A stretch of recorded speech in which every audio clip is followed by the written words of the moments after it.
Welcome back, everyone. Going into the second half here. Drop frames. Cohh, what are you eating? What did you just put in your mouth?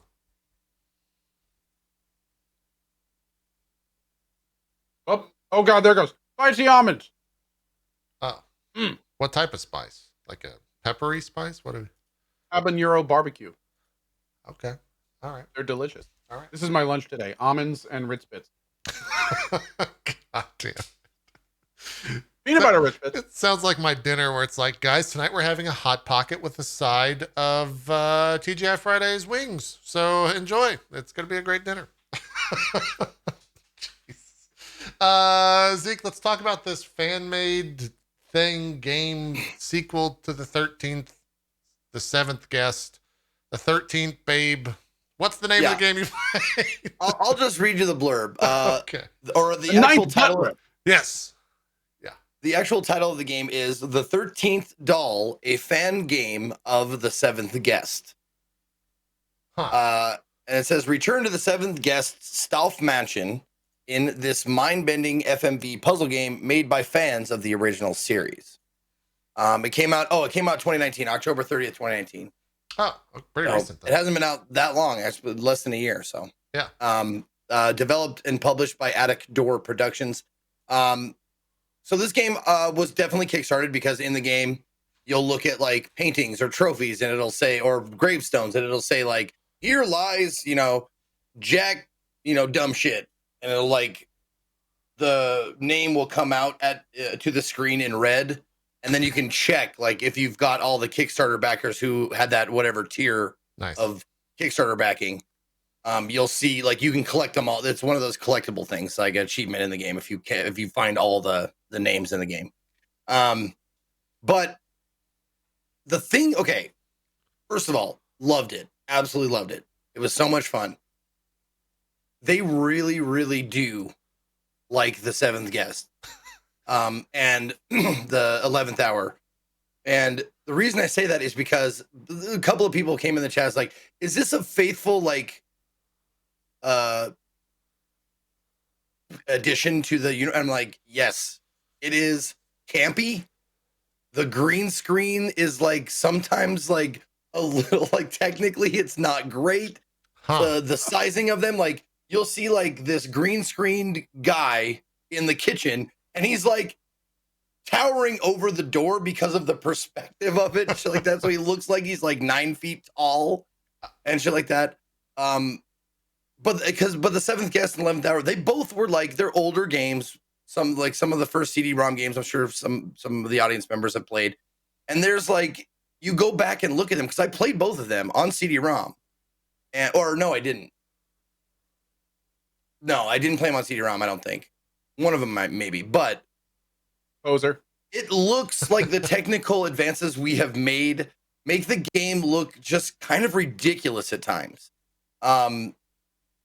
Because you can see like the green halo around them as they try like, green screen them out and shit like that. Back in the day, like Justin TV days when you're trying to do a green screen and there's this like fuzz around you.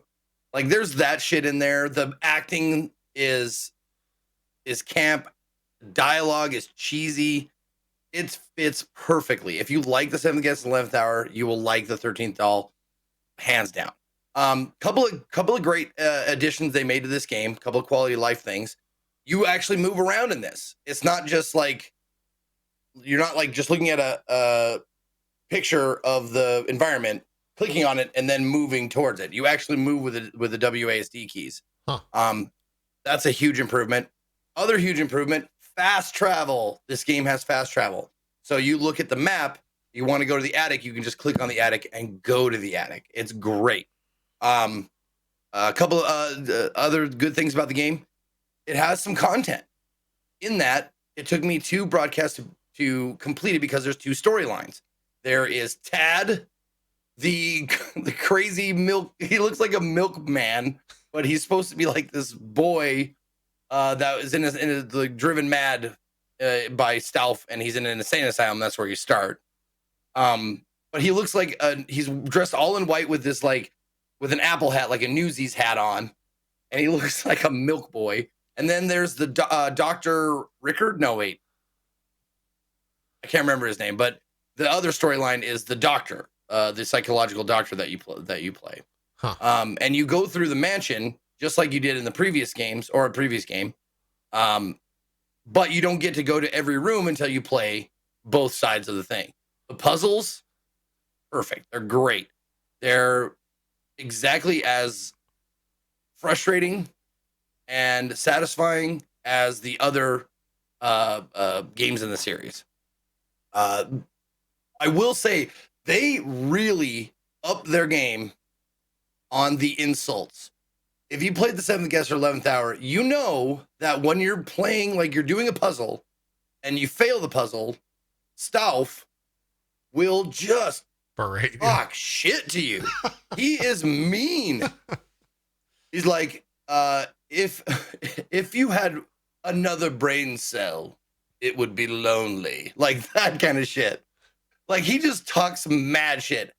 And he's not the only one in this game. There's another, like on the doctor's side, if you play his, there's this woman, she's called the Woman in White. She's like a ghost or something, spirit. You don't find out what she is really until you go further in the game. But she's the one who's talking shit, and she has great lines too. Huh. It's fucking savage. It's great. Laughing all the way through. Some of the puzzles, I will say, like, I don't know if they needed to do what they did in the 7th Guest and 11th Hour, which is they just plop a puzzle in front of you and don't tell you the objective. Like they put like bones and eyeballs in like this pool of blood in front of you, and then they don't tell you anything at all. There's a Kickstarter backer, Tara Saragusa. Thank you. Gotcha. Thank you, Tara. Yeah, thanks Tara. for backing. Anyway, then they don't tell you what to do, which is exactly what they did in 7th Guest 11th Hour, and it is fucking maddening because there is, I mean, unless you are Galaxy Brain super genius, some of the puzzles you can't even get started until you fucking figure out what they want from you. There was a particular puzzle in the fireplace puzzle where it was just like a grid of like sticks. It was a like 4x4 just boxes. Just a 4x4 and it was boxes. You had to take, it says remove 9. And that's it. That's all they tell you. Remove 9. And you're like, to do what? What do I do? The ghost scared us. There was a jump scare. He got you.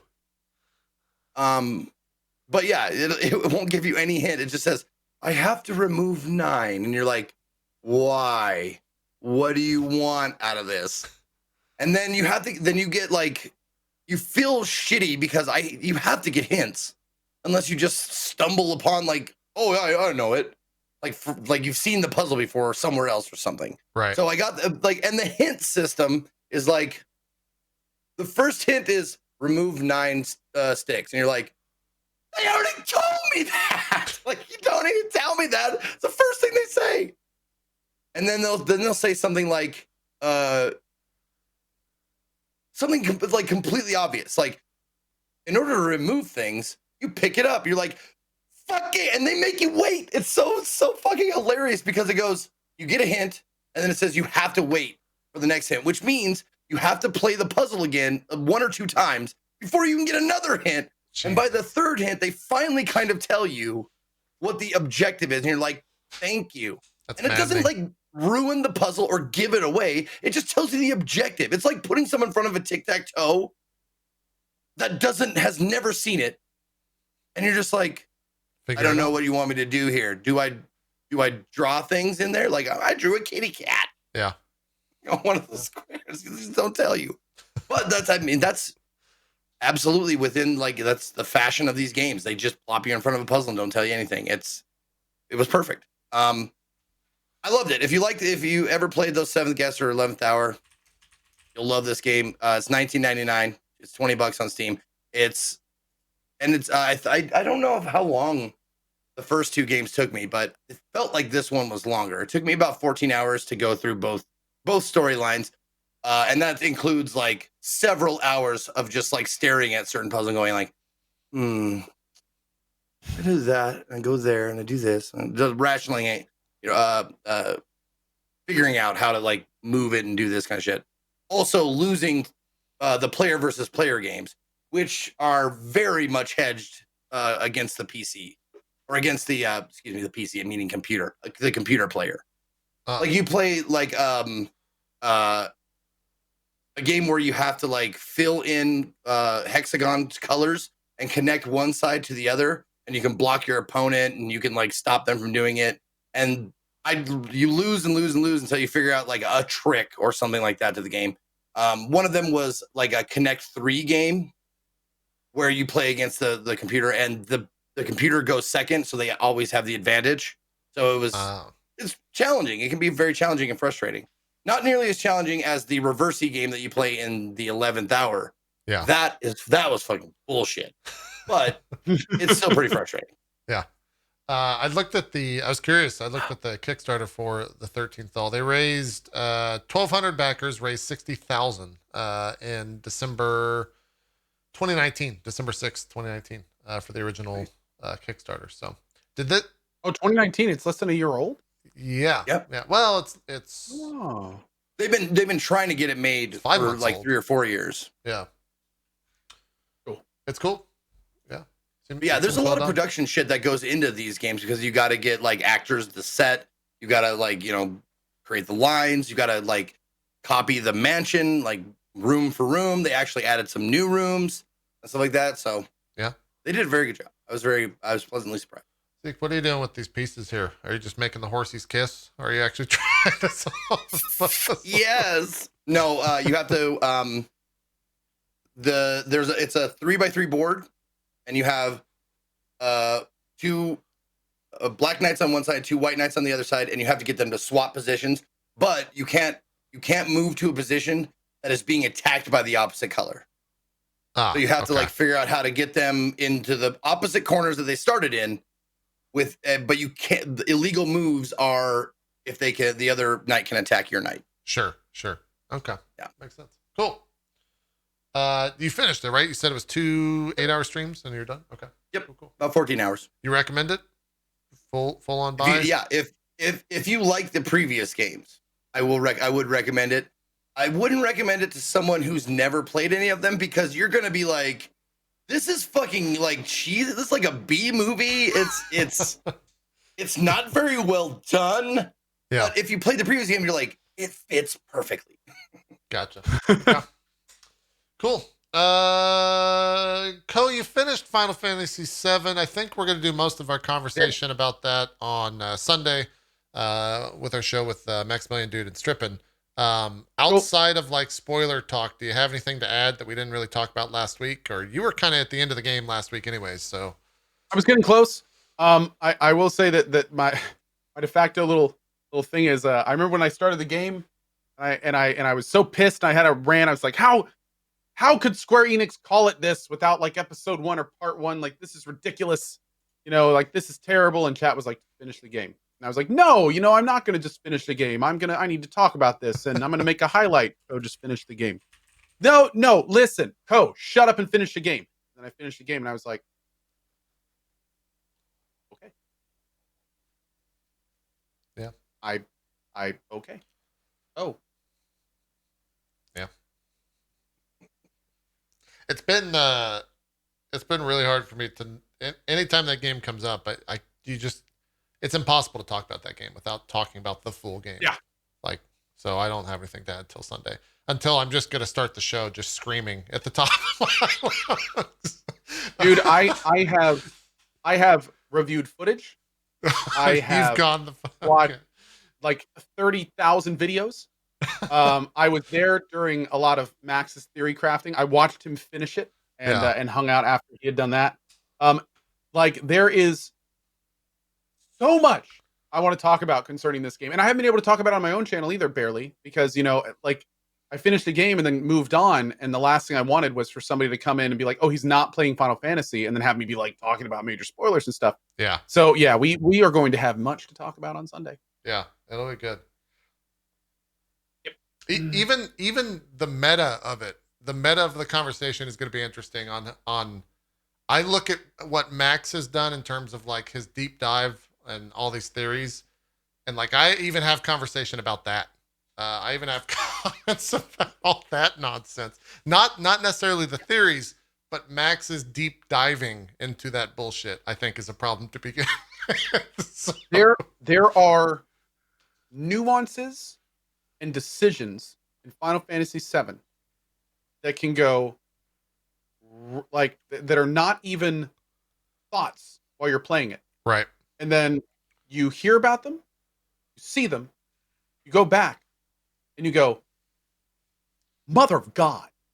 Like how I can't like.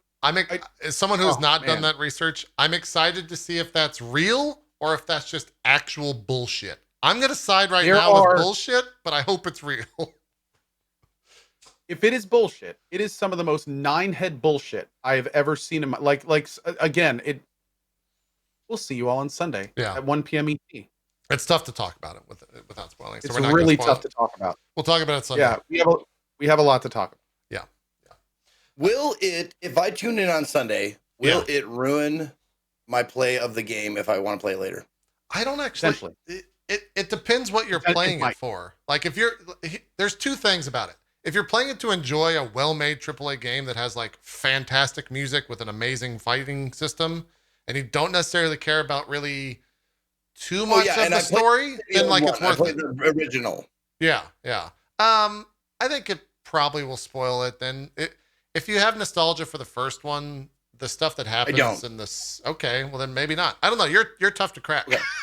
I don't know then, because I don't know that. Yeah, I don't know. Here's the thing, dude. I will say this though: the game itself stands by itself. Yeah, there are layers of complexity like an onion, especially if you played the first one and really liked the first one. There's a whole lot of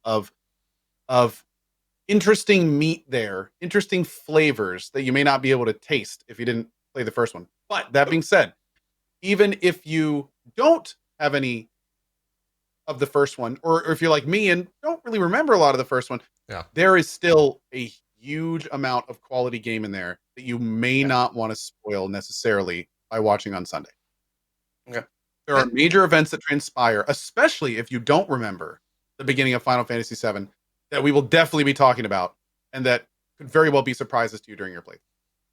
Yeah, I think that's fair.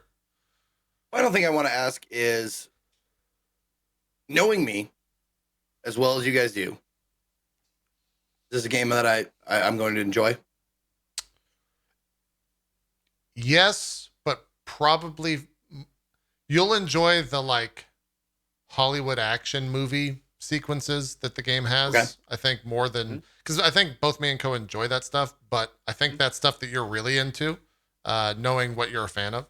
I think you'll really like the corniness as well. Yes, there's like lots of like overtly corny elements. Yes, that I think you'll really enjoy. Also, very horny as well, which I think you're into. Very.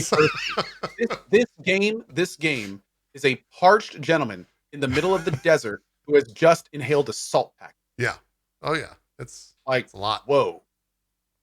Yeah. Is the payoff for the thirst good though? I mean, in that there's a joke, there's a good joke. There's good jokes. Like there's okay. The payoff doesn't have to be like they get down.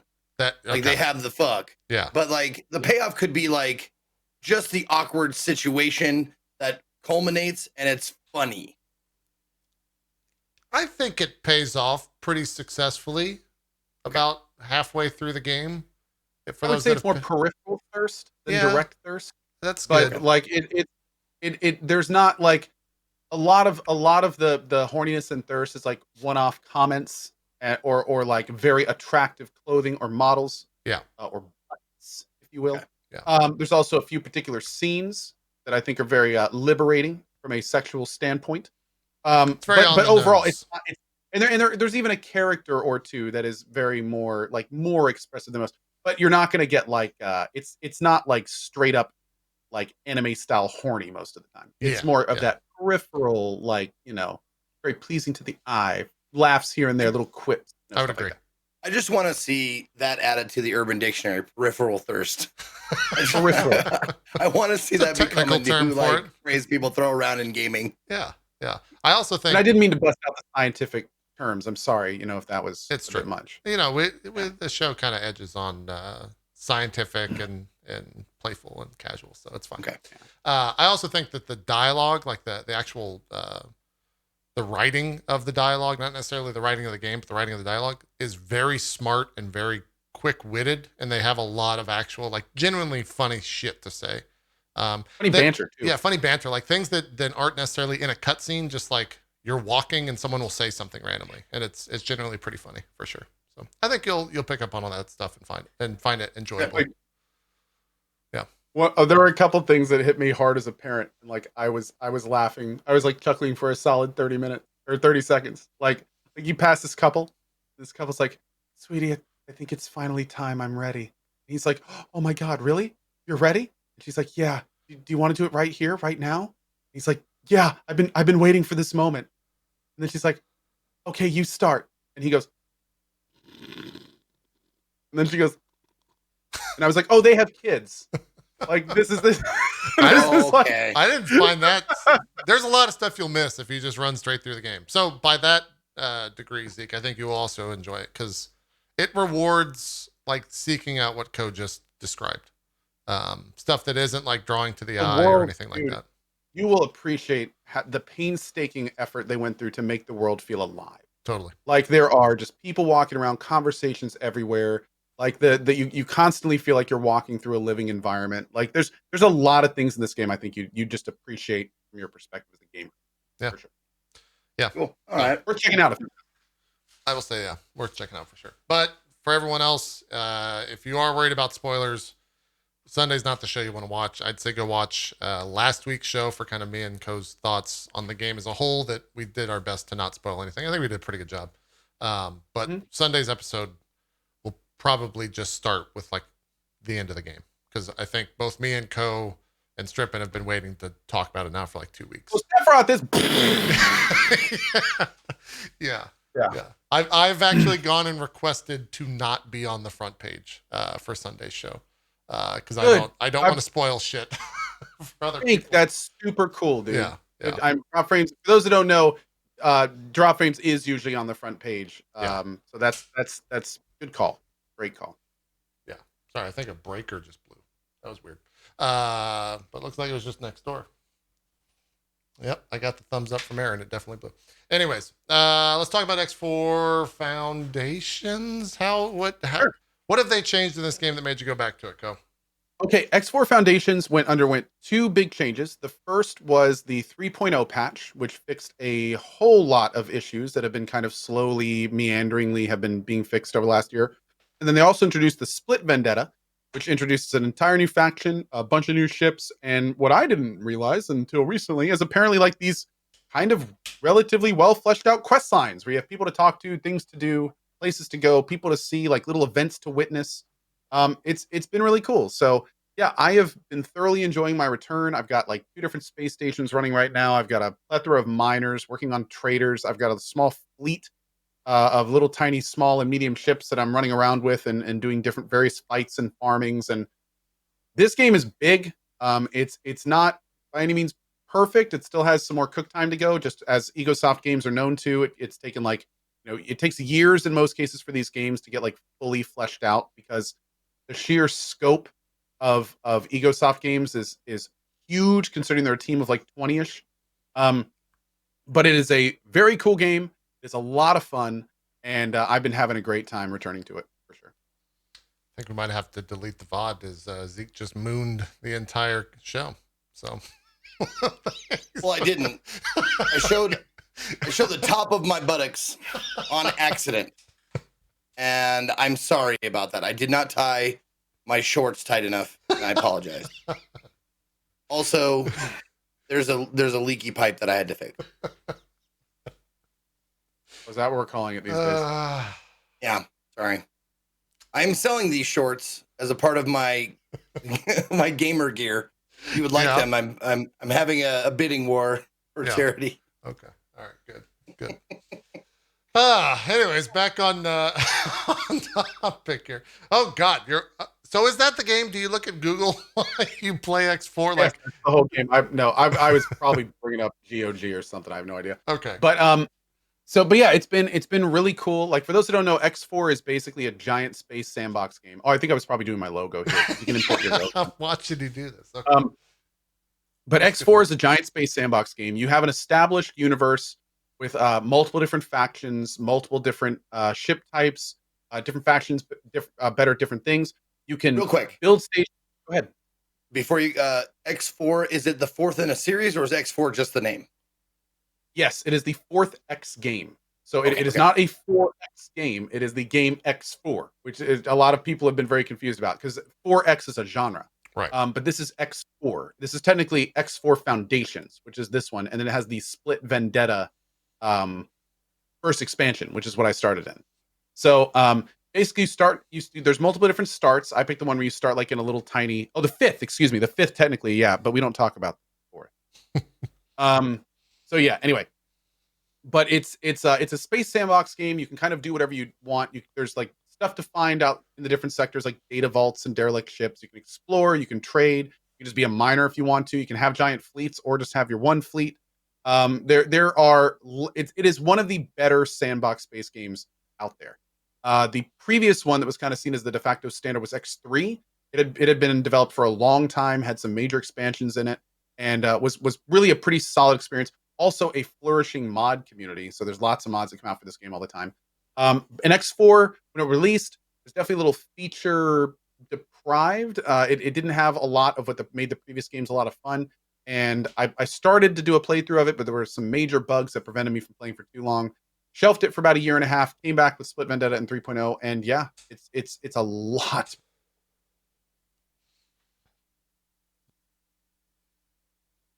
Better. You gonna recover? Worse. Nope, we're There you good. go. Okay. It's a lot. I'm What? trying to guess what his word was. Yeah, you said it's a lot. Oh, and it then you stopped audio froze. too. Yeah. Oh yeah. Yeah. Oh, I didn't realize it stopped audio too. Yeah. But yeah, it's a lot better now. Okay. A lot better now, and good. Nailed it. There we go. Yeah. Awesome. There we go. Definitely the kind of thing now where I would say like although it's like if X3 is 100%, X4 Foundations is like 80%. But the big thing is a lot of the foundational elements, like the much better improved map system, some of the cool new features they have with like how the AI interacts in the stations and logistic panels and stuff. Like this X4 will be the go-to X game one day, but it hasn't quite had that time to cook. But it is certainly on the way, and we can definitely kind of see the light at the end of the tunnel with these updates. Cool. Do you have? I mean, I think the statement "do you have much more that you're going to do" is kind of a stupid one. But do you have much more that you're going to do on stream with this game, or? At this point, I just got like the big long-term quests for the expansion. So basically, like I was working through a bunch of little story quests, getting to meet the different sides. I had to pick a side between two like major warring factions, and then they were basically like, build us a fleet. And I was like, oh. So like basically the entire game up until now, I've been working towards getting this destroyer class ship called a Rattlesnake. And this thing is like a giant destroyer. You can land multiple ships on it. It has like huge amounts of turrets. It's just this complete beast. It's not even the biggest ship. It's just one of the really nice ones. And I'm maybe like halfway there-ish now. And this fleet quest is like, build us 5 of those and like 8 of the ones beneath it and like 40 little fighters. So I don't know if I'm going to be completing that on stream just from a time perspective. But my goal right now is to get one of these rattlesnakes. So I've got at least a day plus more, and I may even go further than that. But yeah, I still have some more to do in it, and I've already played it like 4 or 5 days in the morning, pretty much straight, and it's been a lot of fun. I do already know though that there's another expansion slated. Like if you get the collector's edition, you get the Split Vendetta now, and there's another expansion coming out later. So I'll probably do like a more thorough playthrough down there, because one thing about Egosoft games is the longer you give them to cook, the more you are going to get out of the game. And even though it's really good now, there's still a few kind of major pieces that aren't quite there yet, that I'm hoping we're going to see get added in. Like having multiple stations, for instance, there's no easy way to turn that into one big production chain. It's kind of a big thing in the last one. There's tons of different things you can do in the game, different wares you can create, different ways you can kind of exploit the economy to make money. And you can easily do that now, especially with super stations and stuff. But there's some ways that I played X3 that I'd love to do in X4, and the tools that I want to have are just not quite developed yet. So we'll probably save kind of like the big, maybe try to take over the universe run the next expansion, or when they finally kind of start getting to that endpoint. But even now, it's a huge amount of fun, and there's no question that the tools are there that I could do that right now. There's just a lot of other stuff I want to do too. Yeah. Cool. Moving along, Zeke, I have a question for you. Lay it on me. Would you rather do Indie Sunday Jesus Edition or the most recent Indie Sunday, which started with a full depart? Where would you like to go? We could do choose your own adventure. Let's do the oldest one. Let's do the Easter Jesus themed one because it'll be like further from my mind if we put it off again, or we just won't do it. Okay. All right. Which is okay. All right. Let us begin. What is this? How? Okay. How is this? Did Jesus? We start with what is this? Fight of Gods? I think. Yes, we did. What the fuck? You'll see. If you fast forward just a little bit. That's a channel thing that you can do in my channel. If you save up 200,000 channel points, you can silence me and put me in the shit box for 5 minutes. So I will not speak or be on camera for 5 minutes for 200,000 channel points. Nice. I like it. There it is. It's called Fight of Gods. Okay. All right. Fight of Gods. It's a fighting game with different deities in it. So there's deities plus Santa Claus. Yeah. Well, Santa Claus is in it. Of course. But there's different deities. There's Jesus, there's Sif, there's Thor, there's I don't remember how many exactly there are, like a dozen or so, like maybe more. But you fight as all these guys. It's a fighting game. It's pretty simplified as far as the move sets go.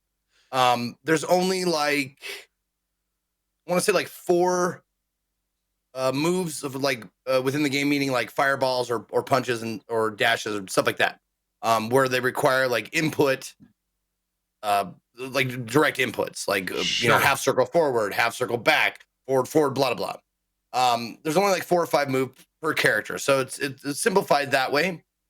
But each character has a super, like there's her super special move that does like half your health and damage. There's also a oh god, what's it called? There's 2 meters. Jesus Christ, exactly. And it's there's 2 meters. If you look at the bottom, there's the dragon meter and there's a gold and green meter. The gold meter, for Jesus, just for example, if you fill up your gold meter, he gets he goes into salvation mode. And salvation mode is he does double damage, but also takes double damage. But there's a heal as well. Or I'm not sure if it's salvation, resurrection. Maybe it's resurrection mode. I can't remember the exact name of it. But you heal up like, I want to say like 30% of your health, but you also do double damage and take double damage. So it's like, if you're going down in health, you do this salvation mode and you start doing that. But the green meter is for your special move. And his special move is like holy light or something like that. So you get up and you do this like, and this holy light is on you. And it does like, it's like whirls around you. So it does like, if they're close enough to you, it hits them like 3 or 4 times, like, and then, they fly backwards and stuff like that. But yeah, he has like 2 of the cross like pieces on his hand. So he's fighting you with like his fucking cross fists. It's great. Yeah. His like the animation that played when he entered the arena was him coming down on the cross and then breaking his arms off the cross and stepping off of it. And it's just, like, that's pretty, it's over the top. It's ridiculous. But I will say this, it's fucking hard. It's not like it, like when I started it, like I started on normal mode. There's like easy, normal, hard, and like super hard or whatever. There's like normal mode. Got it. I was getting fucking wrecked, like terribly wrecked. And I was like, this game fucking sucks. Once I started understanding how to like move, what moves to use, blocking, how to do like distance, like Jesus is a distance fighter. He likes to keep you at like a body length away. Sure. So you do like holy light, back him off, and then you do like these dash punches. You do like oh God, they all have like he's a zoner. Names. Like there it is. Christmas gift for this Santa Claus. Yeah. Christmas gift, tree of festival, ho ho ho is a chain move. Yeah. His super move is Merry Christmas, where he like it's a multi-hit thing where the reindeer come in with the sleigh and they go. So yeah, and there's Odin, of course. And I'm this is me trying to just figure out. I'm doing CPU versus CPU. You're working on. I'm just trying to figure out the move set. Yeah. Exactly. Yeah. Trying to figure out what to do on wake up and tell them what's for breakfast and that kind of shit. So it's actually kind of well put together. It reminded me a little bit of like if dive kick were like 5 times more complicated. Huh. Okay. Instead of because there's only like 3 or 4 moves per character, but it's well done. Once I started getting it, I understood like why I was losing, why I was getting hit, why I wasn't blocking when I thought I was supposed to, or thought I was, that kind of shit. Like it's actually pretty well put together. I was surprised. I thought it was just going to be a gimmick, but it's actually like a functioning fighting game. What I'm hearing is when Evo is back in 2021, you're going to be there in the hotel rooms at the money matches for. I'm going to be in the labs all fucking day before Evo, man. I'm going to just be sitting there with my fucking like Daniel Son fucking bandana on, just like sweating it out. You think I'm joking? I guarantee you there will be a hotel room where money matches for this game occur at Evo. 100%. It's absolutely. It's absolutely going to be there. I was honestly surprised at how functional it is. Yeah. I suck at fighting games. I'll say that right out the gate. You and me both, man. They're fucking tough. They're hard. Yeah. Fighting games, I never have spent the time to be good at them on any level. It's just impossible for me. It surprised me how like once like 'cause the fucking normal mode just whoops your ass. Yeah. It's like take the normal arcade mode. Like if you go to an arcade, if you've ever been to one and you play Mortal Kombat just solo, take that normal mode and like pump it up a couple of notches. That's how hard it is. To just the normal thing. But once you start getting it, I was winning like 2-3 matches in a row before I lost. Sure. Yeah. So it felt good. Buddha's in it. If you're a Buddhist, he's in there. Moses is a name that's been thrown around in the chat. Is Moses in there? Do you have a full character roster? Let me look up a character roster here. I'm curious who's in Fight of Gods. Let's see. Okay, here we go. We've got Amaterasu, Anubis, Athena, Guangong, Jesus, Moses, Odin, Santa, Buddha, Sif, and Zeus. Mm-hmm. So yeah, not bad. There you go. Pretty good. Who is? The game is developed and published by Digital Crafter. I'm not sure. Like they've done Jungle Z, Destruction, Lamia's Game Room, like that. A couple of indie games on Steam. The game is $14.99. I think if enough people played it, I think you could probably play it online, but I'm not sure if there's enough people playing it at any given time. Maximilian Dude apparently praises the game's netcode, according to chat. So really, okay, yeah. Okay. No, it felt fucking solid, man. It felt like it didn't feel like a gimmick. It felt like a real ass game. It was crazy. Yeah. I was like, oh, I get to play as Jesus. This would be fun. I was like, this is fucking hard, and when I do things right, I win. What? That's not supposed to be. It's supposed to be just a gimmick for laughs. Yeah, it worked out. Because I played a very similar game. I can't remember what the name of it is, but I remember playing a very similar game, and it was just that. It was just gimmicks. It was like jiggle physics, and the game barely worked. All right, well, that was game number 1. The next one, man, Jesus Christ RPG Trilogy. This will be a quick one. I played this for about 30 minutes. It was made in RPG Maker. Okay. And there it is. That's it's fucking easy. It's easy as hell. There is definite like. Oh, I thought these were credits. No, this is how you read things in the game. By the way. Yeah. Okay. Everyone, JP. Yeah. There's a lot of like wink, nod, tongue in cheek stuff like. Should you fail to register yourself and respective relatives, we should put you all to death. This may sound harsh at first glance, but it's actually quite sensible. Blah blah blah. So there's jokes throughout the game. Doesn't take itself too seriously. It's not an actual like because there's actual like we want you to learn Christianity and the Bible, Jesus stuff. Right. There's actual games like that. This one is more like Doom Eternal. And it's not like purposefully mean to like Christianity or anything like that. It's just fun. It's fun. It's not really fun. I won't say it's fun, but it's a homage to fun. It's like adjacent to fun. Okay, fun adjacent. I think it's super easy. Once you equip like any sort of weapon, you just fly through enemies crazily. There's 3 different games within the game. There's Jesus as a child.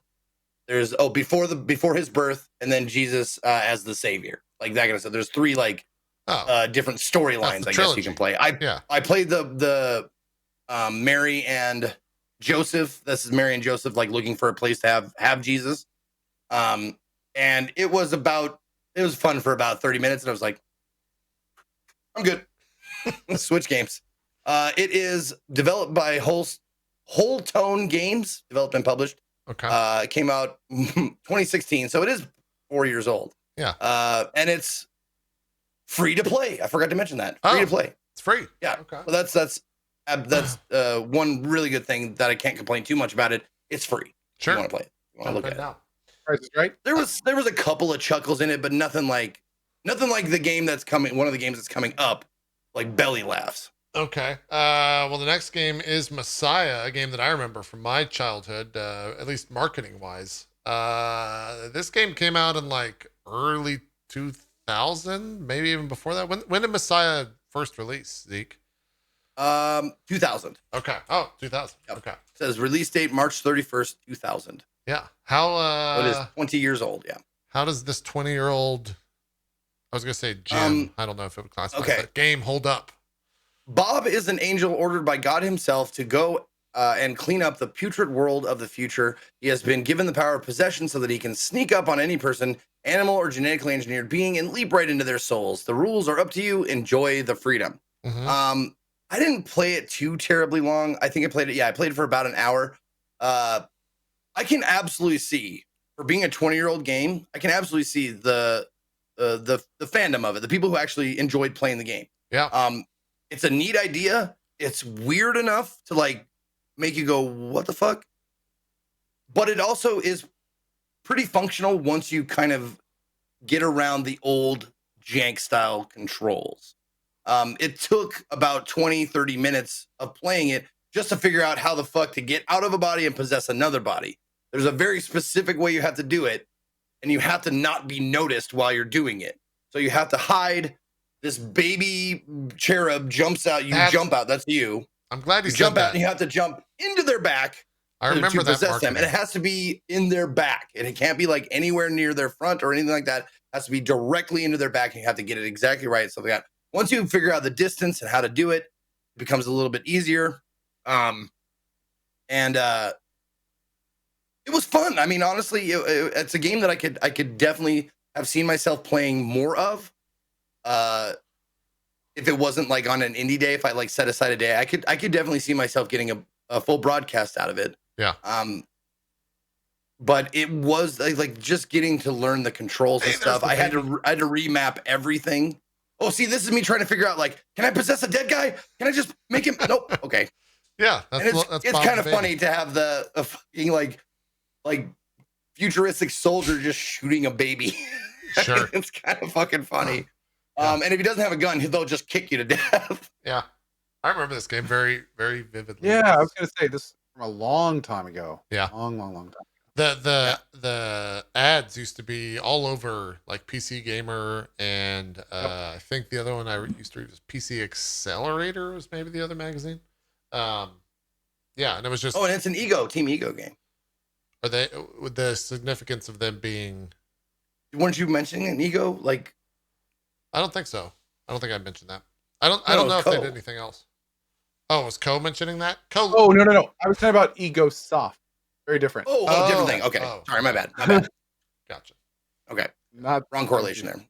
The game is developed by Shiny Entertainment, published by Interplay, but that's 20 years ago. Interplay. Yeah, that's a now defunct company, I'm pretty sure. I don't think they exist anymore. So it's $14.99 on Steam if you want to check it out. It has mixed reviews. Who owns people this saying now, it's a then? very bad port. They didn't fix the direct 3D. There's definitely some problems with it, but I mean, it's fucking 20 years old. Like, give it a break. This is on Steam, is where you got this? Yep. Who? Interplay doesn't exist, I don't think, anymore, do they? Like, as a company, I don't believe they're... Didn't they get bought? Did they get bought? by somebody. Because if this got published on Steam, then someone would have to, I guess, own that.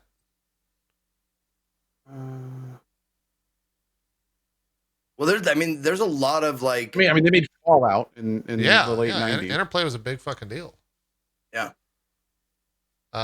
What was left of Interplay auctioned off their IPs. So I guess whoever bought it just put it up on Steam, essentially, is what happened. Oh, it says Interplay and Shiny Entertainment. I wonder if Shiny Entertainment is now the owner of it. That would make sense. Don't know. 2002 Shiny is listed as the developers. I don't know. They got bought by Titus Software, and then Titus Software filed for bankruptcy in 2005. Interface faced bankruptcy again and was brought to bankruptcy court in 2006. To pay off creditors, the company altered its licensing agreement with Bethesda Software and then sold the Fallout IP to Bethesda in 2007. Yeah. That's leading to the eventual downfall of the Fallout franchise with Fallout 76. No, I just had that. Dude, I was like, correct. He's going off. Yeah. Dude, that was good, man. That's good. That's good Come job. on, hit me. Oh, yeah. He's lost. September buddy, 2016. Oh, I'm sorry, I missed that. Laggy one. Oh God! Oh, yeah. Aha! You can never connect in this world. Social distancing. JP, you do that voice way too well. It's my evil Wizard of Oz voice. Evil genius. Yeah. Oh man. Yeah, in September 2016, so just 4 years ago, Interplay announced its intent to sell off its intellectual property composed of 70 games. Yeah. Wow. So I guess whoever bought them. And 4 years ago. Wow. Okay. Yeah. Huh. Well, from Messiah, we go to The Secrets of Jesus. This game is fucking hilarious. Okay. Now, I'm not sure if it's a translation or they're doing it on purpose, but it's one of those where you ever been like baiting your chat and then someone in chat goes, can't tell if he's serious or not. Right. There's a lot of that going on in this game. Like, are they being serious or are they fucking making a joke? Yeah. There's a lot of like, it's like that cool person. If you've ever had this person in your life, that cool person who found Jesus and wants to talk about it a lot. Sure. But they're trying to be cool at the same time. That's what this kind of feels like. Okay. It feels like, oh, hey man, no, Jesus is totally cool, man. He's down. Like, Jesus is down AF. Okay. He's like this really cool dude. Like, he's roamed the countryside, just telling people to be good to each other and shit like that. It feels like he's trying to relate to the kids, and but also like there's this underlying like it feels like someone who's into conspiracy theories, because it talks about like during the resurrection, like what Easter is all about, the 3 days he spent in the tomb and then he resurrected. Like, this is during that time. He's not in there. It's like a big fucking con. Like, he's not in it. It's like a conspiracy. Like, Jesus was never in the tomb. He was out doing shit while people thought he was dead in the tomb. Like, he didn't die on the cross at all. And but he's like cool about it. He's like, I'll just come back and tell him. Like, I'm just trying to give people hope is all. It's like fucking great. But the dialogue in it, the line, or not the dialogue, because there's no speaking, but the Writing. The lines in it are sometimes they're fucking hilarious. God, I wish I knew like a specific time, like right off the top. Oh, see, you seem to be like, he's very blunt. Jesus is talking to this old guy. He's like, you seem to be in a very lonely and desolate position. He's very like, he's kind of like, Wait, your name was Jojo? Hold on. Did you name your Jesus Jojo? Why did you say as you wish Jojo? Oh, he I think he gave the old guy a nickname. Oh, If I'm not okay. mistaken. Sure.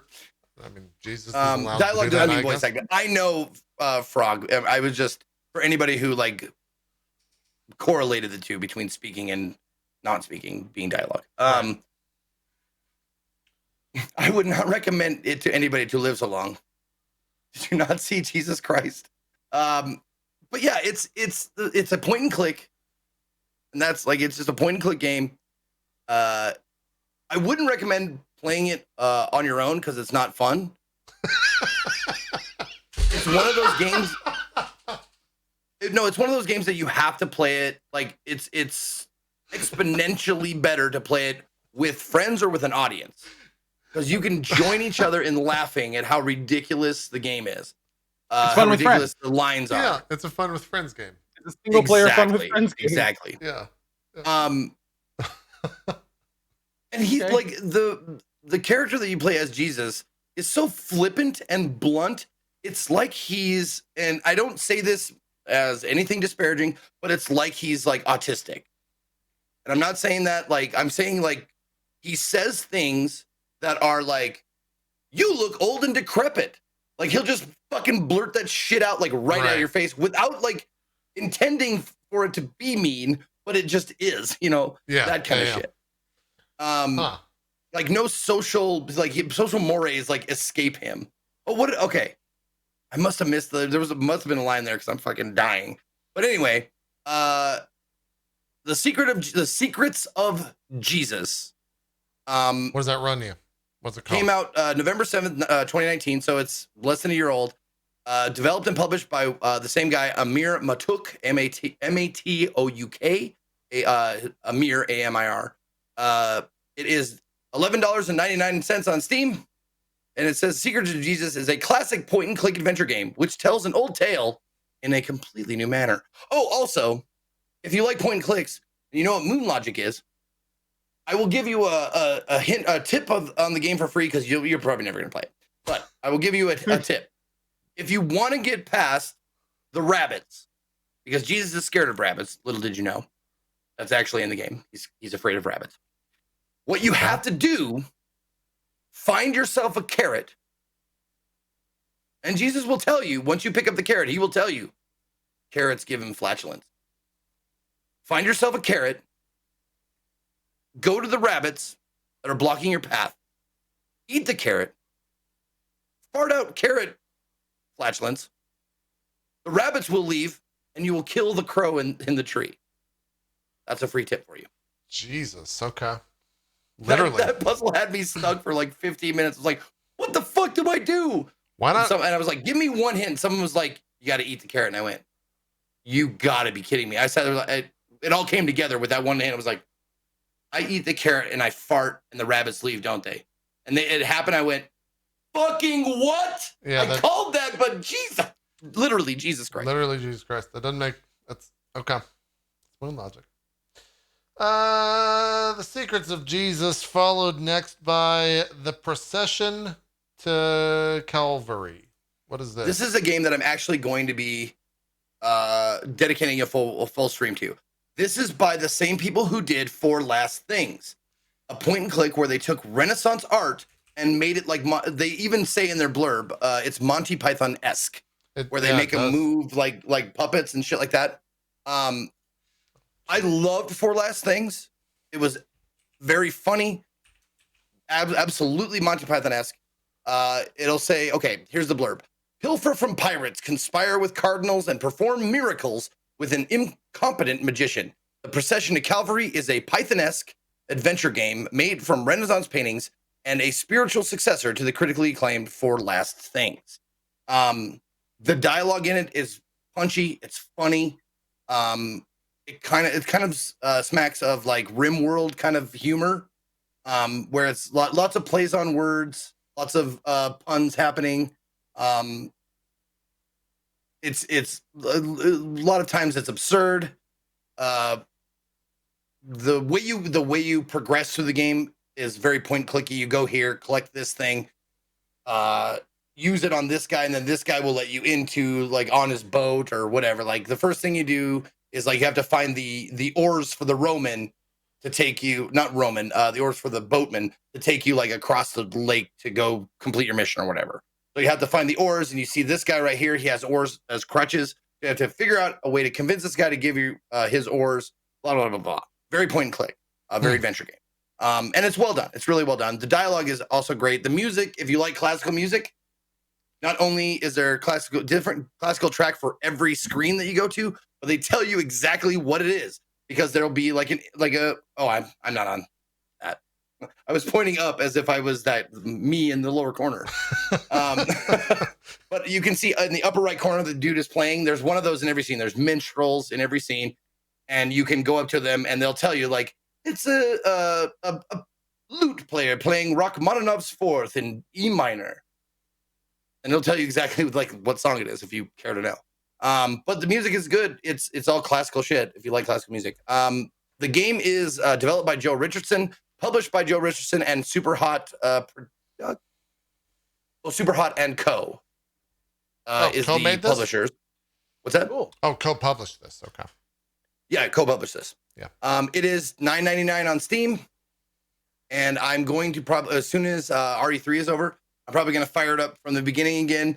Probably just like breeze through the first hour of puzzles that I've already done, and then finish out the game, because it's definitely my kind of game. It's Cool. Weird looking Monty Python point and click. Diamond in the rough. Found it on Jesus Day. Good job.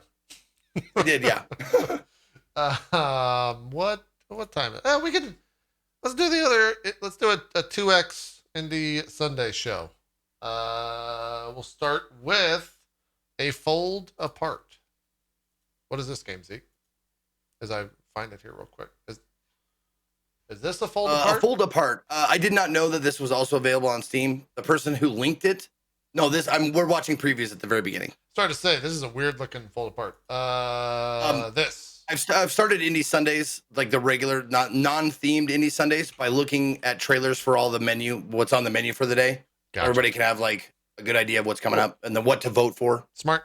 So we watch all the trailers at the beginning. But a fold apart, I did not know was available on Steam because it was linked as a Switch game in my game suggestions tab in Discord. So you can get it on Steam. I did not know that. But I played it on Switch. This game is the reason why I wanted to play it is because I like to throw in every once in a while a game that has an emotional value to it. This is a game about two characters, and you can pick boys or girls for either one. So you have boy girl, girl girl, boy boy for their relationship, and it's a long distance relationship, and they are trying to figure out how to make it work. The guilt that comes with, like, one of them had to move away to take a good job, and she moved away for and I think it's a temporary, but it's like 6 months or something like that. A substantial amount of time to be away from someone you are in a relationship with. Right. And they talk about like, I feel guilty for taking this job even though you said you wanted me to, and that kind of stuff. It's like this really like real ideas with this like Animal Crossing vibe to it. It's like a cool juxtaposition. Hold on. Are you saying Animal Crossing isn't real, Zeke? No, I'm not. I'm not saying that at all. I promise. I'm not saying that. Good. Done your turnips. Sorry. Yeah. Everything's fine. Jesus. You can come to my island. Turnips are at 105 right now. If you want to come over. That's cheap. I don't even. I don't know if that's. It's got to be like 600 right range. That's a good range. 600 plus. Okay. Yeah. I thought 100 was good. Yeah. Anyway, no, I'm just saying the look of it is Animal Crossing. The mechanic is pretty cool. I like the puzzle mechanic of it. You basically, it's a fold apart because you fold paper. Huh. So there's two sides to the 2D paper, and like if you want to cross a bridge, there's a bridge of the same, or across like a gap. There's a platform of the same level on the other side. So you fold it over, walk onto the platform, fold it back so you're on the back side, and then fold the remaining side over so you can get all the way across. And you can fold, like, you start to be able to fold like the top down, like top and sides. So those little things in the path there, they block you. So you fold over top of them, and then you get the star at the goal. Sweet. Yeah. But in between these levels, it's this, like, I really thought I'd be stronger than this. Like, it's this real relationship, and they're dealing with like real ass feelings, especially now when people are social distancing. I had a lot of people in the chat talking about like, I haven't seen my boyfriend or girlfriend in like months because we're not allowed to travel and stuff like that. And it's really like, oh yeah, it was kind of cathartic for those people who like saw the characters in the game going through a similar kind of situation. I bet. Yeah. Yeah. And like watch the trailer, and if you don't choke up, you're a fucking robot. But yeah, it was $19.99 on Switch. I think it's also probably $19.99 on Steam. I think. Let me see. Oh, you're playing this on the Switch? Yeah, I thought it was Switch only until because I didn't look, because that's the link I got. Gotcha. Yes, it is $19.99 on Steam as well. It is developed and published by Lightning Rod Games. Came out April 16th, 2020, so it's only like 6 days old.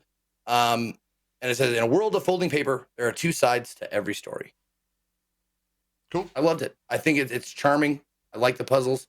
Some of them were kind of like, I made them very, like, I have a tendency, and I'm sure Cohh, like, you can relate to this. You make puzzles that are seemingly easy way more complicated because you expect them to be.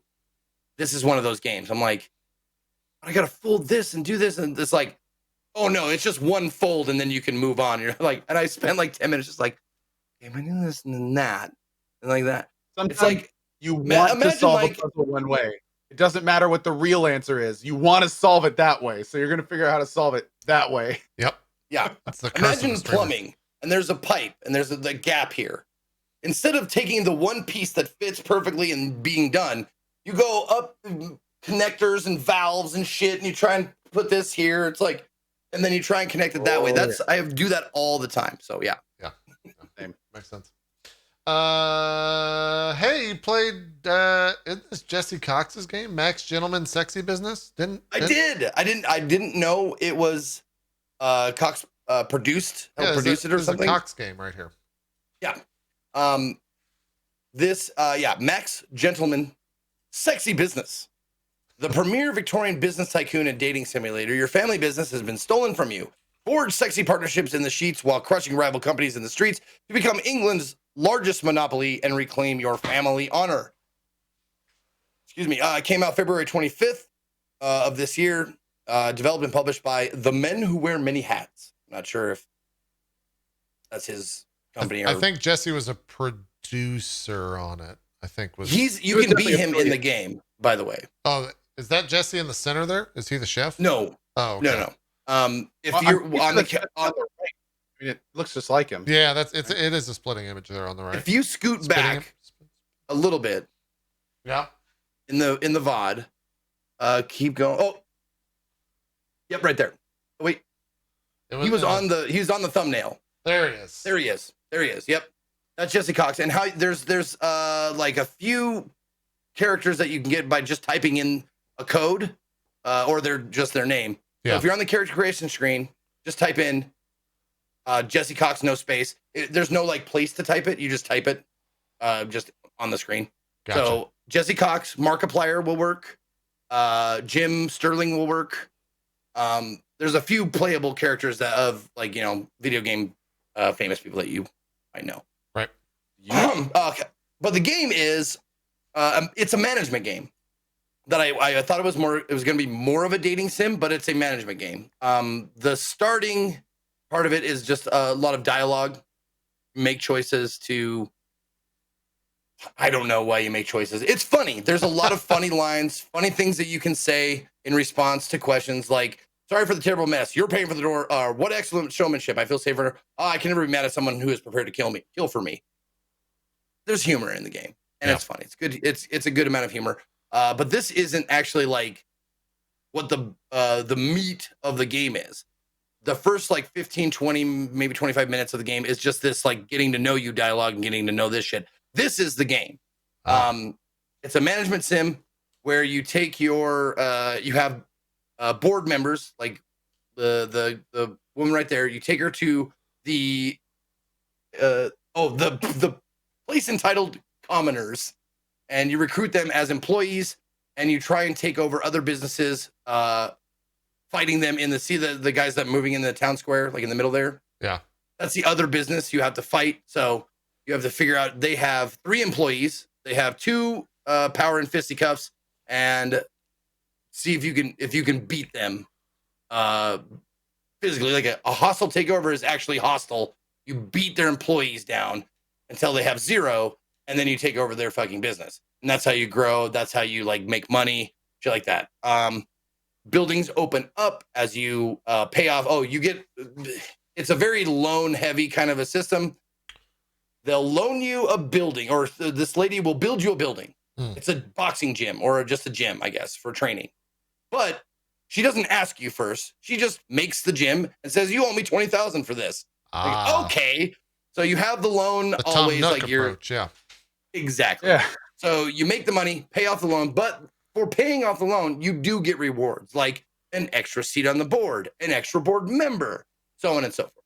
Gotcha. But it's a management game, and so I was kind of a little disappointed that there wasn't more sexy business. Honestly, apparently there's a. I wanted more like flirtation, nudity, anything like that. There are modes you can play in the game.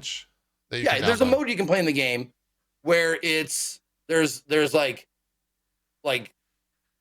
PG mode, R mode, and like X mode or something like that, where everybody is just like naked with nibbles and peepees hanging out. Yeah, I did normal because they do black bars. Yeah, on the normal mode, like black bars over all the nipples and genitalia. Yeah, but there wasn't a lot of like dating stuff. Dating stuff, I imagine, is where you get to like the racy, raunchy, sexy stuff. Maybe that happens later in the game. I don't know. Apparently, this is all tutorial Zeke played. It's not all tutorial, I promise you. I went through the tutorial and started playing the real game. But as playing the real game, like the events where the sexy business could happen was kind of few and far between. It was mostly management sim. Huh. All right. What is... I can play on normal. Okay, so people are saying it is later that more of that stuff happens. Fine. That's all well and good. I'm glad you told me. I played 2 hours of it, and I wanted more boobs. And I have the time to keep playing it to get those boobs. We got to the heart of that. What were you saying, Cohh? Well, I'm just very confused. How you're not going to play a game on X-rated and then complain there's not enough nips? Like you had a free played yourself that you did not press. I know, like I mean, I clearly you got plenty of cocks, but there was not enough nips. There's a lot of cocks in this game. Yeah, you can tell. Yeah, Cocks is all over this game. Fantastic. No, what I'm saying is like you could. Great guy. I wanted situation, like with choices and dialogue and stuff like that. Not just looking at a character model naked. I wanted like sexy talk, funny, humorous shit to happen, like that kind of thing. That's what I wanted more of, and hope people are saying you get that later in the game. There you go. That's why I didn't get it as much as I would have liked. Not necessarily X-rated visuals. Sure. Yeah. You wanted that X-rated meat. Yeah. In there. You wanted Cox's meat. Yes. I wanted Cox's meat. That's what does Cox's meat run for? How much does he have to pay for it? $19.99. $19.99 on Steam. All told, it's a fun game. It's management, I guess, right out the gate for the first couple of hours. I guess it opens up a little bit more after that. The humor is spot on. The dialogue is good. It's over the top, but not like, but it's clever as well. So it's not like just farts for fart's sakes. It's a nice sneaky fart that fits into the situation. Sure. Got it. I mean, we can all relate to that statement. Ministry of Broadcast, the next game on the list. How's this Ministry game? of Broadcast. This is a great game. I really enjoyed it. Ministry of Broadcast is a narrative-driven, single-player cinematic platformer mixing Orwell's 1984 with modern reality TV. A country divided by the wall. To cross it and reach your family, You must compete on and win a reality TV show broadcast by the regime. It came out January 30th of this year, so it's a few months old. It is developed by Ministry of Broadcast Studios and published by HitSense and Playism. It's $14.99 on Steam. And I will say the one thing right out of the gate that I had to adjust for this game, and it's indie games. I have a huge indie heart, so it was easily forgiven. But the FPS to start with, full screen, was fucking atrocious. What I had to do was change my desktop display resolution to like a really low resolution and then put it full screen. And the FPS was fine, absolutely fine. I don't know why, but it was something to do with like, it was too big. The game, because if you look at the native resolution of the game, it's like 480. It's like super tiny. Yeah. But I lowered my resolution on just my display, my PC display, and then blew it up full screen, and it started running just fine. Just want to get that out if you check out the game. Cool. Then okay. The game is a platformer, but it's also like sort of semi-puzzly in that one of the ways that you progress is you have to open this door. There's 3 other like NPCs that are like a part of the game. They're not like the guards. They're in the level with you. You open the door for them. You have to have them chased by a dog, I think. So they run, and then they fall on this spike pit that you can't get across. So they're like dead body, dead body, dead body. And then you use their dead bodies to get across yourself. Okay. Yeah. So it's got a sense of humor. It's got like very minor puzzle elements. There's some platforming sections that are kind of difficult and frustrating, where you like go across, and if you jump on to an ice section, you like slip, fall all the way down and die. There's breakable platforming where you got to like jump off of them quickly. You know, your standard platforming stuff. But I will say the dialogue in it is pretty great. There's the three people. This is exactly what I was talking about. Huh. You have to open this door. They have to run across. Oh, you have to guard this pit. You have to like put the elevator down the pit so they can crawl across, or so they run across and then die for you on these spikes. However, they don't really die. They're just once impaled. You complete the level, you go back to this hub area and you apologize to them for doing that. Like, it was the only way I could get across the spikes. I'm real sorry about that. They're like, I'm not talking to you. And for the rest of my playtime, that particular character did not talk to me. like gave me the cold shoulder like the rest of my playtime. Weird. But yeah, the sense of humor is good. The controls are fine. Everything fits together well. I enjoyed it. I really enjoyed it. I could see myself definitely like playing this. I don't know how long it is, obviously, but if it has like a few hours worth of content, I'd say it's a pretty good game, pretty well made game. Cool. Yeah. Last but not least, Alger's Blood. Am I pronouncing that correct? Alger's Blood, yes. Alger's Blood. Okay. Alger's Blood is one of those. It's take XCOM and mix it with Darkest Dungeon. Kind of like that. It just recently came out. It released 12 days ago, so on April 10th. Alger's Blood is a tactical strategy with stealth-based combat, RPG elements, crafting, resource gathering, and management, exploration, and rich storyline. Set in a grim world where mankind killed their god and is facing extinction.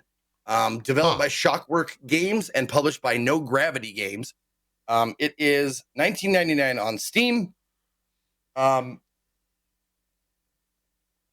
played it for an hour and a half.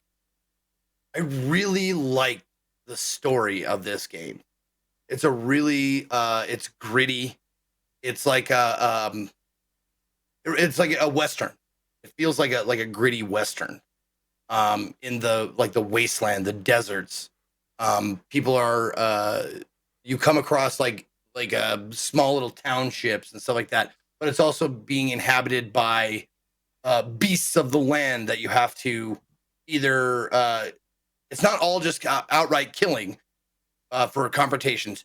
Some of the confrontations are the goal is you can kill them, but you can just avoid them stealthily by like throwing pebbles, having them look that way, and taking your turn in stamina to like walk around them, do some hiding and stuff like that. Like one of the missions I did was it was just like get to this extraction area, and I didn't fight a single thing. I just like snuck, snaked my way in and out and stuff. But it's very much like a tactical turn-based combat game. You have the one biggest difference is you see those the gray things. Those are my guys hiding. Yeah. You see the lines coming off of them? Uh-huh. That's your smell. Oh. This game has a smell mechanic because the beasts can smell you because they're animalistic. So there are certain characters that have a stronger scent than others. Their lines will be longer or their lines will be shorter based on their stats and stuff like that. So if you're going to sneak around them and your scent trail crosses them, they'll be alerted to you, and you have to confront them or deal with them some way. There's guns, there's close-up combat. This game has backstabbing, so if you manage to sneak up on them without you noticing, you'll do more damage. If you get the monsters down, one of your characters has a banish thing. You just banish them to another plane or something like that. There's a lot of different strategies. It's a deep game that I barely scratched the surface on. So I can't really give you like a good idea of how the game progresses, because if you've ever played Darkest Dungeon and you play it for 2 hours, you haven't done shit. Yeah. You don't know nothing yet. Right. So it's kind of one of those, but I enjoyed it. It's well put together. I love the atmosphere. The dialogue is really spot on. Very Westerny, like the lonely strangers out in the desert. Like, it's great. Cool. What's it So cost? what was your gameplay loop like in this one? Like, do you just like, do you have a main goal you're kind of working towards and just kind of going across a world map kind of thing? There's the main story quest. There's side quests as well. You can choose to do side quests, but once you complete the main story quest that you're on currently, they just give you another one. It's just like, you looked for this guy here and he was nowhere to be found. You defeated all the creatures. Now it's time. You found a clue leading to his whereabouts, and you go into the caverns. It's like, you found his bones there, but there was a letter within the bones. It looks like handwriting you've seen before. Maybe take you back to the inn, and like that kind of shit. It just piece by piece. But along the way, you'll get like you'll be like random events. Like a little girl will be like, help, help, help, our village is under attack. And it's just like, that's a side quest you can or you don't have to do. So real quick before we move on, Darkest Dungeon is a game that you sunk like tons and tons of hours into. Hundreds, the kind of, did Alder's Gate kind of give you a similar vibe, or were there things about it that you were kind of like, probably not? I can definitely see sinking lots and lots of hours into this. The biggest difference is the combat style, the XCOM like turn-based combat style. What I can say about it is they don't throw too much at you at once, which is nice. They give you like a close range weapon and a long range weapon, like a pistol and a knife. And then there's a very good tutorial as well. It's like, this is your camp. This is where you craft stuff. You have this is where you scavenge for food and stuff, because if you traveling along the road eats up so much food, so you have to like stop halfway through your here in the destination to scavenge for food and shit. And then shit can happen while you're like random events can occur while you're scavenging, like you're ambushed or you find a fucking pendant or something like that. But yes, I can definitely see it. The gameplay is nothing like Darkest Dungeon. It's the feeling of it, the art style, and the idea that playing it for a couple of hours, you get the feeling like, I'm not even getting a good picture of this game yet, because it seems like it has a big has a lot to it. Sure. What cool. What does this run? What's the price tag? It is $19.99 on Steam. That's about what I thought. Yeah, I'm curious to know like how much there is to this. If anyone in chat has played it or knows the answer to that, feel free to let us know. Just for my own curiosity, we'll repeat it on the show. But this is the kind of attitude. This is the kind of attitude. It's like we were met at the door by a leveled muzzle of a shotgun and the firm handshake of a blah blah blah blah. Like that kind of stuff. You'll like narrator, like Sam. What's the mustache? The mustache cowboy that everybody knows. Sam. I know exactly who you're fucking talking. I know can exactly see his goddamn face. The deep voice guy. Sam Elliott. Yeah, Elliott. Sam Elliott. I heard him like saying every line of that journal. That'd be cool. Yeah. It's a good theme. It's a good theme to be Sam Elliott's voice, or to maybe evoke Sam Elliott's voice is a better way to say that. So it's cool. Well, when I say mustache cowboy Klinneman, who first comes to mind? Come on, it's Sam Elliott. It's him, right? What do you think of? Yeah. 100%. Well, cool with that. We timed that nicely. I think we're good. I think that's the show. We had a little bit of breaking news, but we'll cover it next week because I'm sure there's going to be some fallout. That was a weird joke. But Valve's source code has leaked for CSGO and TF2. I saw a couple reports in the chat saying that in TF2 they've already found a way to execute stuff. So if you are playing TF2 or you plan on playing it, don't. They might actually take some of the servers down or all the servers down because they can like actually execute things on your PC via the code. So just be careful with that. Keep some of the keep your eyes out on it. I'm sure there's going to be more news coming from that. Also, that sucks for Valve. CSGO is like one of the most played games on Steam as a platform. And TF2 is also one of those as well. So, hey, JP. Yeah. Real quick before we go. Sure. Can we try something real quick? Do it. Okay. Here we go. Say something real fast. Just start talking real quick. Hello? Hey. What's up? I can hear myself. You hear yourself? Yeah, only when you talk.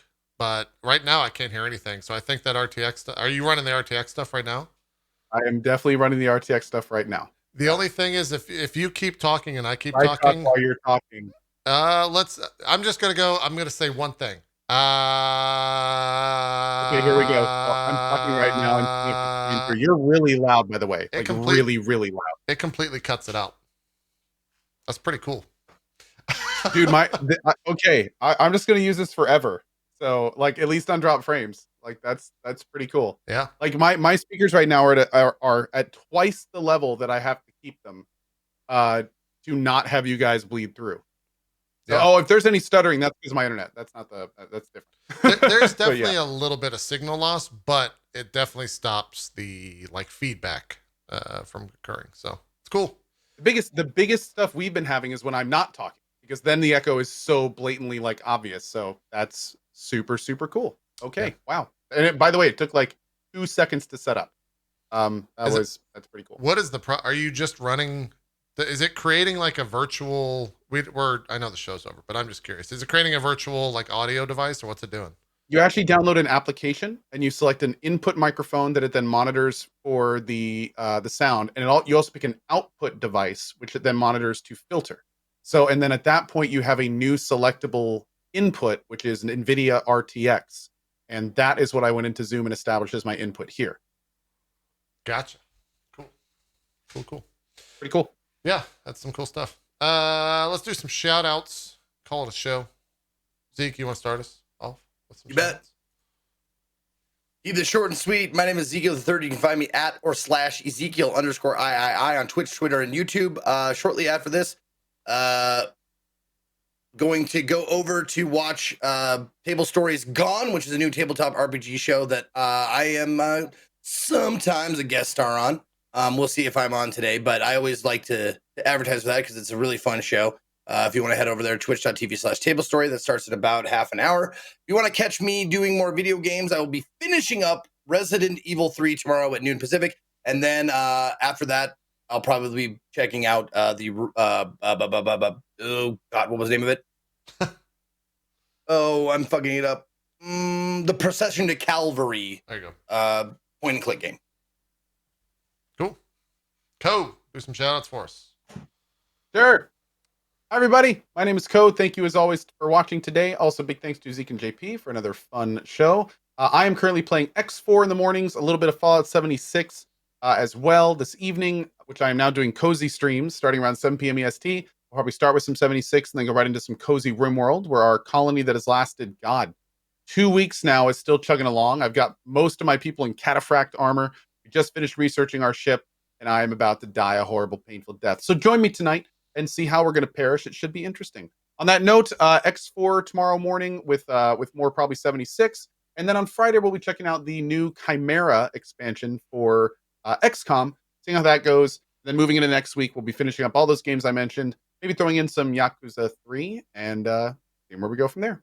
So thanks for watching, guys, and see you not only next week, but this Sunday at 1 p.m. for the Final Fantasy spoiler cast, where we talk with Max and Strippin on all sorts of stuff. Yeah.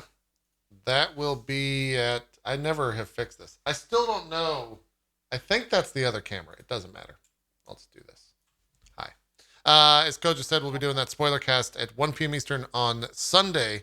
We don't know how long it's going to be. I think we scheduled 3 hours, but if we spend 3 hours talking about Final Fantasy VII Remake, I guess we'll see. We'll see how it goes.